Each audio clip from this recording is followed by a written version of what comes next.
right now, it's time for the adults to do their New Year or end of year. And you know what that means? It means dance, dance, dance, and dance. All right? So, Mr. DJ, wanna just give us something that will make us dance. All right? When I think of my childhood, I picture a Lithuanian church hall. It's Saturday night and the parking lot is packed.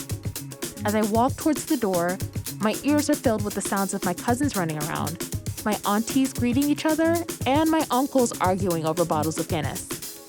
Up front, the MC weaves together English, Igbo, and Pidgin in order to calm a very impatient crowd. To the uninitiated, this is an extremely chaotic scene. But for me, this is what it means to be Nigerian in Detroit.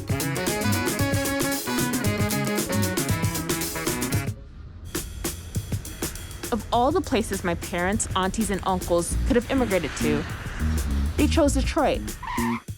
My people grew up on the equator and never saw snow until they were about 20, 30 years old. They came to a place that was the complete opposite of where they grew up.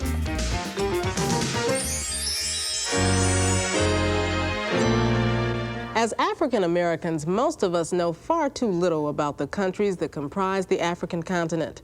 But today's global economy demands that we learn more about each other. I came to Detroit in like 79. I mean, there weren't any African store, there weren't any African restaurant. And in fact, when we go home, the highlight is to get... to bring as much. Immediately I get home, my aunt will start going to the store. You want some gari, you want some ilubo, you want this. So when I was coming, of course, there was fear. We don't know anybody here. We don't have family here. I've never been in a big city before. So it was scary, of course. Many people initially had the intention of just grab their education, run back to Nigeria. But then by the 80s, mid-80s, or early 90s, it became obvious to many that we are here to stay. When I left Nigeria, the Nigerian currency is called Naira.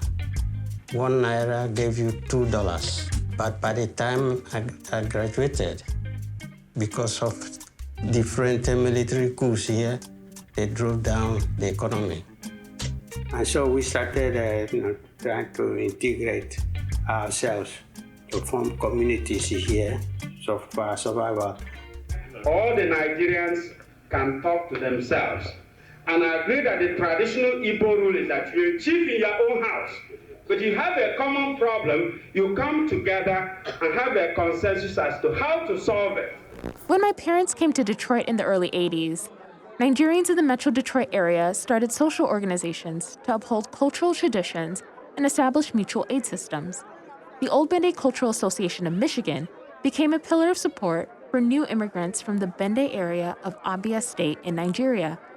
For my dad, memories of lively gatherings are reminders that the isolation of immigration birthed a vibrant community of chosen family here in Detroit. My husband was the founder of the Old Bende Association, and it was started in our house. Every weekend they would come and they eat, and it was a lot of joy, a lot of fun. We go there to socialize. We go there to talk about our family issues. If you have food, you bring. If you have anything, you bring. We don't have extended family here. So we are each other's keeper, we are each other's family. I remember when my kids were still young, they were always looking forward to that because when they go in there, when we go there, we meet other kids or from Nigeria, from Old Bende, whom they call their cousins, cousins. We decided to initiate them into so many things. We had a dancing group. We used to go to downtown for any cultural activities. We take the kids, dress them in African attire, and they would dance. We instilled the love of community in our children. Growing up in Detroit meant that I got the best of both worlds. My elders fostered pride in my heritage, while the rich history and culture of Detroit fostered pride in my Black identity. As a majority Black city, it feels like home. There's so much pride in being a Detroiter of the diaspora.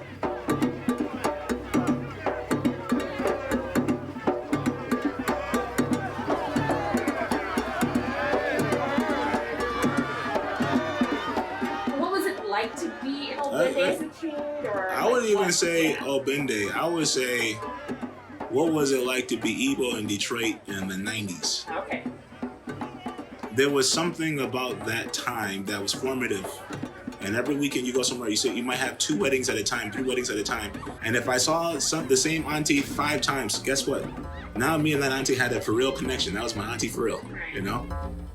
For those of us who grew up in the 90s and 2000s, our identities as Eastsiders or Westsiders, graduates of Cass Tech, Renaissance, or King, are just as important as being Yoruba, Igbo, Efik, or Hausa.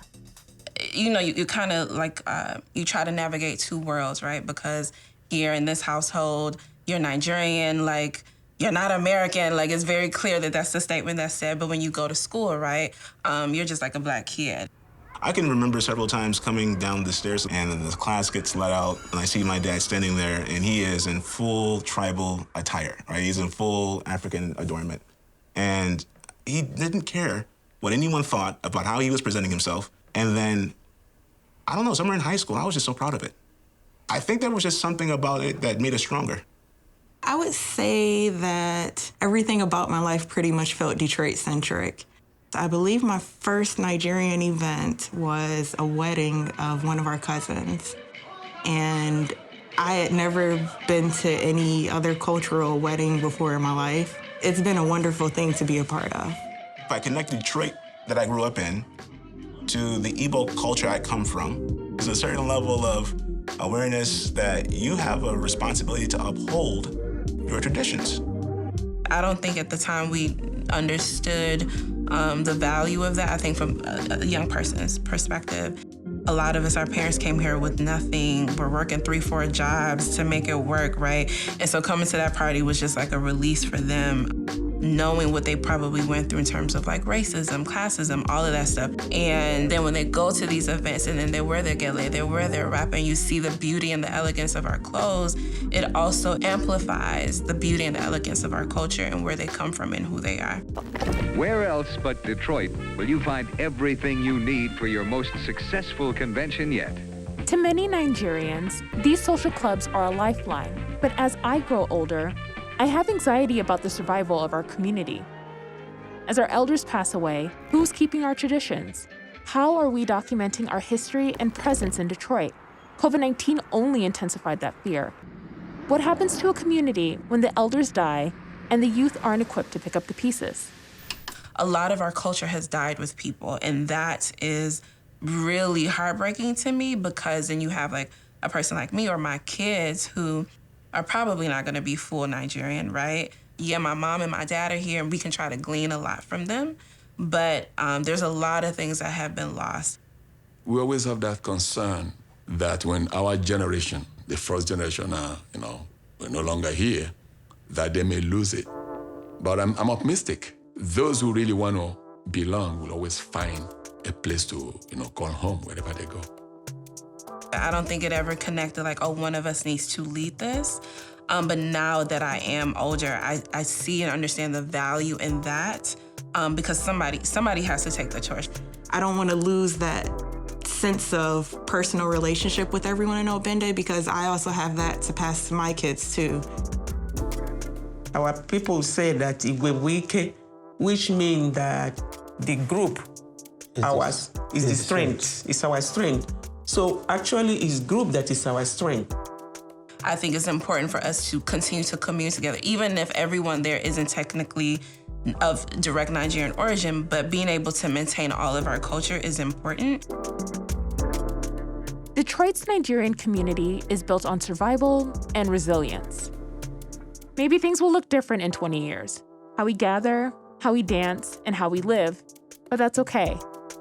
There's a new generation of young Nigerians in the city using their talents to preserve the work, history, and culture of our people. Personally, I hope to continue to build on the legacies of our elders who immigrated here years ago. Whatever the future holds for Old Bende and Detroit's broader Nigerian community, I know it will be brilliant. Are we ready? DJ, let's